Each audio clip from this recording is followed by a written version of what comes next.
ಹೆಣ್ಣನ್ನ ದೇವತೆ ಅಂತ ಪೂಜಿಸೋ ನಾಡಲ್ಲಿ ರಾಕ್ಷಸರು ಅಟ್ಟಹಾಸ ಮೆರೆತಿದ್ದಾರೆ.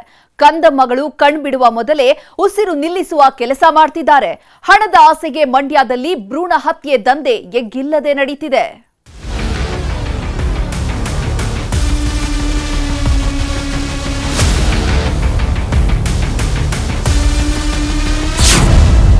ಮಂಡ್ಯದಲ್ಲಿ ನಿಲ್ತಿಲ್ಲ ಹೆಣ್ಣು ಭ್ರೂಣ ಹತ್ಯೆ.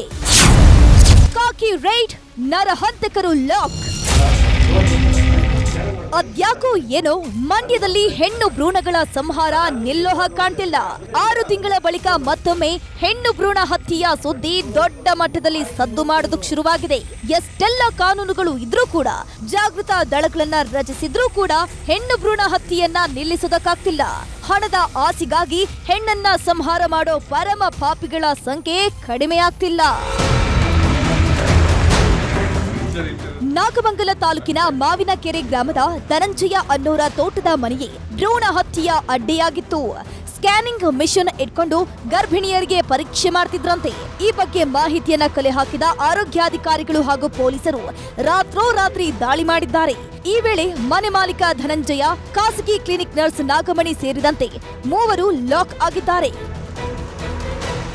2 ತಿಂಗಳಿಂದ ಇದನ್ನ ಪ್ಲಾನ್ ಮಾಡ್ಕೊಂಡಿದ್ದು. ಅದು ನಿನ್ನೆ ನಮಗೆ ಮಾಹಿತಿ ಬಂತು. ನಮಗೆ ಇದ್ದಿದ್ದು ಬೇರೆ ಕಡೆ ಜಾಗದಲ್ಲಿ. ಆದರೆ ನಿನ್ನೆ ಮಧ್ಯಾಹ್ನ ನಮಗೆ ಮಾಹಿತಿ ಬಂದಿದ್ದು ಬೆಳ್ಳೂರು ಕ್ರಾಸ್ಗೆ ಬಂದು ಜಾಯ್ನ್ ಆಗಿ ನಾವಲ್ಲಿ ನಿಮ್ಮನ್ನ ಕರ್ಕೊಂಡು ಹೋಗ್ತೀವಿ ಅಂತ ಹೇಳಿದ್ರು. ಸೊ ತತ್ಕ್ಷಣ ಅಷ್ಟೊತ್ತಿಗೆ ನಾವು ಸ್ಟೇಟ್ ಅವ್ರಿಗೂ ಮಾಹಿತಿ ಕೊಟ್ಟಿದ್ದು. ಸ್ಟೇಟ್ ಅವರು ಬಂದರು, PCP ಏನಿಟ್ಟು ಡಾಕ್ಟರ್ ವಿವೇಕ್ ದೊರೆ ಅಂತ, ನಾವು ಮತ್ತು ಡಾಕ್ಟರ್ ಬೆಟ್ಸ್ವಾಮಿ ಅವರು ನಾವು ಎಲ್ಲ ಕೂತ್ಕೊಂಡು ಪ್ಲಾನ್ ಮಾಡಿ ಅವ್ರನ್ನ ಇಲ್ಲಿಂದ ಕಳಿಸ್ತೀವಿ. ಕಳೆದೊಂದು ವರ್ಷದಲ್ಲಿ ಮಂಡ್ಯದಲ್ಲಿ 3 ಕಡೆ ಭ್ರೂಣ ಹತ್ಯೆ ಮಾಡ್ತಿದ್ದು ಬೆಳಕಿಗೆ ಬಂದಿದೆ. ಹಾಡ್ಯ ಗ್ರಾಮದ ಆಲೆಮನೆಯೊಂದರಲ್ಲಿ ನಡೆದಿದ್ದಂತಹ ಭ್ರೂಣ ಹತ್ಯೆ ಪ್ರಕರಣದಲ್ಲಿ 8 ಮಂದಿಯನ್ನ ಬಂಧಿಸಲಾಗಿತ್ತು. ನಂತರ ಪಾಂಡವಪುರದ ಆರೋಗ್ಯ ಇಲಾಖೆಗೆ ಸೇರಿದ ವಸತಿ ಗೃಹದಲ್ಲಿ ಭ್ರೂಣಗಳ ಸಂಹಾರ ಮಾಡ್ತಿರೋದು ಬೆಳಕಿಗೆ ಬಂದಿತ್ತು. ಈಗ ನಾಗಮಂಗಲದಲ್ಲಿ ನಡೆಯಬಾರದ್ದು ನಡೆದು ಹೋಗಿದೆ.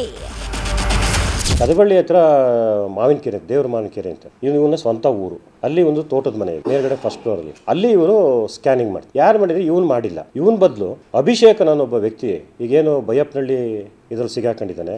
ಮತ್ತೆ ನಾವು ಪಾಂಡವಪುರದಲ್ಲಿ ಏನು MTP ಆಕ್ಟ್ ಇದರ ಮೇಲೆ ಕೊಟ್ಟಿದ್ದೀವಿ, ಅಲ್ಲಿ ಬಂದಂಥ ಹೆಸರು ಅಭಿಷೇಕ್ ಅಂತ, ಅವನ ಹೆಸರು ಅಲ್ಲಿ ಬಂದಿದೆ.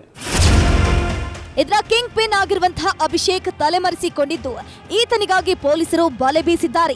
ಒಟ್ನಲ್ಲಿ ಕಣ್ಬಿಡೋಕ್ಕೂ ಮೊದಲೇ ಕಂದಮ್ಮಗಳ ಜೀವ ಬಲಿ ಪಡೆಯೋ ಇಂಥವರಿಗೆ ತಕ್ಕ ಶಿಕ್ಷೆ ಆಗಬೇಕಿದೆ. ಸುನಿಲ್ ಗೌಡ, ನ್ಯೂಸ್ 18 ಮಂಡ್ಯ. ಕನ್ನಡಿಗರ ಮೆಚ್ಚಿನ ನಿಮ್ಮ ನ್ಯೂಸ್ 18 ಕನ್ನಡ ಈಗ ವಾಟ್ಸ್ಆಪ್ನಲ್ಲಿಯೂ ಲಭ್ಯ. ಕರ್ನಾಟಕ ಮತ್ತು ದೇಶ ವಿದೇಶದ 360 ಡಿಗ್ರಿ ಸುದ್ದಿ ವಿವರವನ್ನ ನೀವು ನಿಮ್ಮ ಕೈ ಬೆರಳುಗಳಲ್ಲಿಯೇ ಪಡೆಯೋದಿಕ್ಕೆ ಈ QR ಕೋಡ್ ಅನ್ನು ಸ್ಕ್ಯಾನ್ ಮಾಡಿ. ನಮ್ಮ ಚಾನೆಲ್ ಅನ್ನು ಫಾಲೋ ಮಾಡಿ, ನೋಟಿಫಿಕೇಶನ್ ಆನ್ ಮಾಡಿ.